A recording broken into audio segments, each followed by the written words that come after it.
गुप्त नवरात्रि के पहले दिन हम आपके लिए गुप्त नवरात्रि की पहली महाविद्या महाकाली की कथा लेकर आए हैं। गुप्त नवरात्रों के 9 दिनों में देवी माँ दुर्गा की 10 महाविद्याओं की पूजा और साधना की जाती है। 10 महाविद्याओं की पहली अधिष्ठात्री देवी है माँ काली। संसार में जितनी भी कष्ट, असुरीय शक्तियाँ और विपत्तियाँ हैं, माँ काली का नाम लेते ही यह सभी समाप्त हो जाती हैं। यह देवी भगवती का शाम और भयानक रूप है। इसकी उत्पत्ति राक्षसों को मारने के लिए हुई थी। माँ काली का विकराल रूप अभय प्रदान करने वाला है। पौराणिक कथा के अनुसार एक बार दारुक नाम के एक असुर ने कठोर तप से ब्रह्मा जी को प्रसन्न कर लिया और अमर होने का वरदान मांगा। ब्रह्मा जी ने ऐसा वरदान देने से उसे इनकार कर दिया। तब उसने कहा, आप मुझे वरदान दें कि मेरी मृत्यु किसी स्त्री के हाथों से हो। तब ब्रह्मा जी ने उसे ऐसा वरदान दे दिया।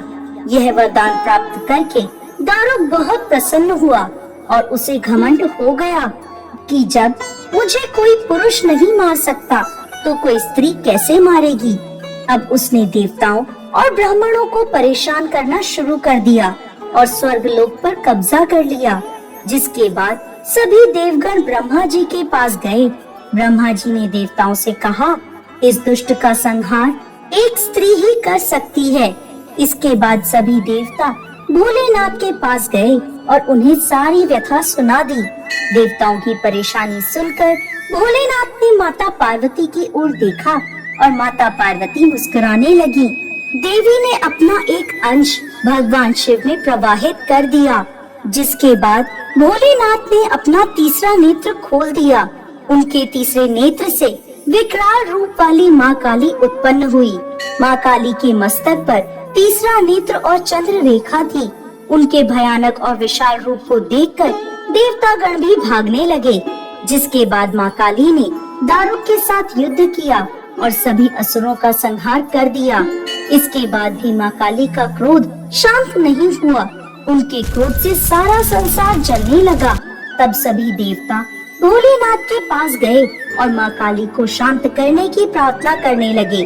तब भोलेनाथ ने माँ काली को शांत करने की बहुत कोशिश करी, लेकिन जब वो शांत नहीं हुई तब भोलेनाथ उनके मार्ग में लेट गए। जब माता के चरण भोलेनाथ पर पड़े तो वो एकदम शांत हो गयी। इसके बाद माँ काली ने चंड मुंड और रक्त बीज जैसे भयानक असुरों से पृथ्वी की रक्षा करी। गुप्त नवरात्रि में माँ काली की पूजा अर्चना करने से माँ प्रसन्न होती है और शत्रुओं का नाश करती है।